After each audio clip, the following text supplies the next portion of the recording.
I know nobody gives a crap about what BLs I'm watching these days, but as your certified BL cousin, it's my duty to update you guys on what I'm currently enjoying watching and which BL is my number one these days.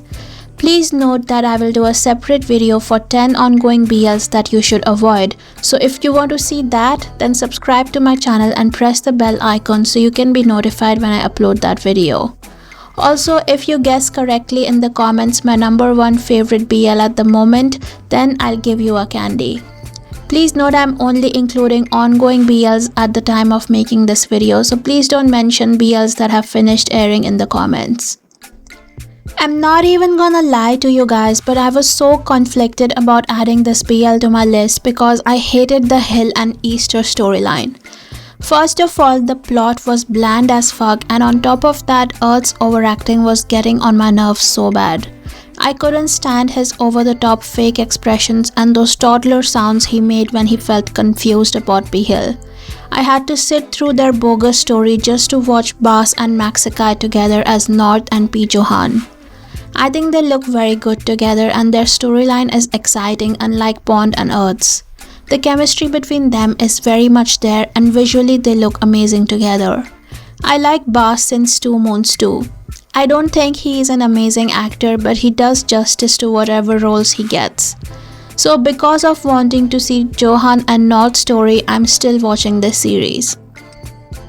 The thing I like about watching Every You, Every Me the series is that you can pick and choose the episodes you want to keep watching. For example, I found the second story quite boring so I skipped it, but the third and fourth stories were really good. So I watched them without any baggage of feeling like I missed out on the storyline because I skipped part of the second story. Both the actors Mick and Top are really good at acting and it helps that they are beautiful to look at too. Like, I'm not even joking when I say that Top Piawat's face and body is like a work of art.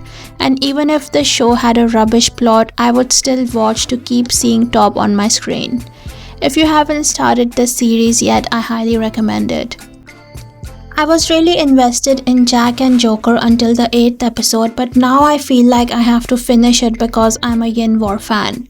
So the reason I'm still watching this series is because I keep wanting to see Yin and War's chemistry on my screen, but I fear that the show has let me down in a lot of ways. First of all, I do not give a flying fuck about the 4 horsemen and what they do and why the boss wants to become the biggest horseman. I wanted to see the relationships between Jack, Joker, Tattoo Aran and Hope Save develop further. Like, I don't understand if this is a BL or a crime heist drama, because if it's a heist or a crime focused drama then it's very shitty, because there are a lot of plot holes and a lot of things don't make any sense. And if this is a romance drama, then where the fuck is the romance? Where is the push and pull? Where is the emotional turmoil?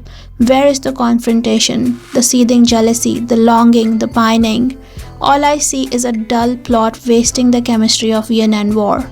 They don't interact with each other more than 3 to 4 minutes out of the 1 hour 10-minute episodes. It's so funny that it makes me mad, but I'm still watching it despite hating the second half of the series. I'm watching My Damn Business because despite the clear lack of budget in the series, the chemistry between the main couple is very heart-fluttering. It feels like the series is catered more towards fujoshis because all the typical yaoi tropes are incorporated in the series, but I'm not complaining at all because I am a certified fujoshi, so this type of content is perfect for me.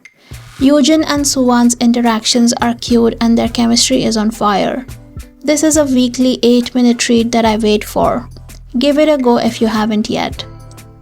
See Your Love is 20 minutes of pure cuteness on my screen every week and I'm really enjoying it. It's interesting how they are approaching the subjects of BPD and PTSD in a meaningful yet enjoyable way. I also like how Xiaopeng, the disabled character, was desperately searching for a purpose and a job and found someone like Yang Jixiang, who was looking for someone to nurture him at the same time. The chemistry of the 2 main characters is really good and I'm really digging the height difference between Jixiang and Xiaopeng. The secondary couple is hilarious and kinda sexy. It was funny how Wang Xinjia was hired to kill Jixiang but ends up sleeping with his secretary instead. This is an easy weekly watch and I like where it's heading so far. As soon as Love in the Air Koi no Yokan aired, there were immediate comparisons between this one and the Thai Love in the Air. While I understand that comparisons are inevitable, especially when the series is replicated scene by scene, but I also think it's important to understand the difference in cultural sensibilities of the two countries. There are bound to be differences in how the two countries approach the same plot, and I think as long as they make it entertaining, the series should be worth watching. Me personally, I'm enjoying Love in the Air Japanese version more than I thought I would. Arashi and Rei have really good chemistry and they have grasped the essence of their characters and playing it well on screen. We haven't seen much of Fuma and Kai yet, but visually they complement each other, so I'm hopeful. I know I made a viral video dissing the chemistry between Force and Book, but people calling me a hater in the comment section of that video would hopefully now know that I do not hate any of the actors that I criticize, because I judge them only on the basis of their performance and their suitability to the role assigned to them and nothing else. I'm loving Perfect 10 Liners and I'm loving Force Book in that. The chemistry is more natural than the series they have appeared in the past, and even though it's an ensemble series like VR, the premise is more fun and spicy unlike the very bland VR. I really liked Mark and Poon in VR and they are serving up the same heart-fluttering chemistry and charisma in Perfect 10 Liners too. For some reason, I have a lot of hope for the Perth and Santa pairing, and so this is one series that I look forward to watching every week. Painful, sad and gloomy dramas are like kryptonite to me. I'm drawn to dramas that don't sugarcoat life. I find them more relatable and therapeutic for some reason. Seeing the characters suffer through emotions that I may have felt at some point in my life gives me immense comfort, and that is the reason why I'm instantly drawn to Our Youth. The cinematography is eerie but soothing at the same time. The actors have wonderful chemistry, and I'm really invested in finding out how Jin fights against his rational mind and listens to his heart to get closer to bad boy Haruki. Trauma, familial relationships, friends finding out they love each other are some of my favorite BL tropes, and combined with the fact that the series is Chinese just adds that cherry on top of the BL cake for me. I've been saying this for well over 5 years that no other country can top China when it comes to making BLs, and now that more and more Chinese BLs are gracing our screens, you will soon find out why I keep saying this. I couldn't be more thankful to the BL gods that they made Blue Canvas of Youthful Days available for viewing again, because this drama is so fucking good it's not even funny. I love the two couples in the series and each couple bring out a different emotion in me. I'm loving how the story of these two couples is developing and I'm glad we get 2 episodes every week. And my number 1 ongoing BL at the moment award goes to none other than Lovesick 2024. To be honest, when I watched the trailer of the series many months ago, I thought I wouldn't like the series because Thai high school BLs irritate me, and secondly, I'm a big fan of the original and didn't want the remake to taint my experience of watching the 2014 version.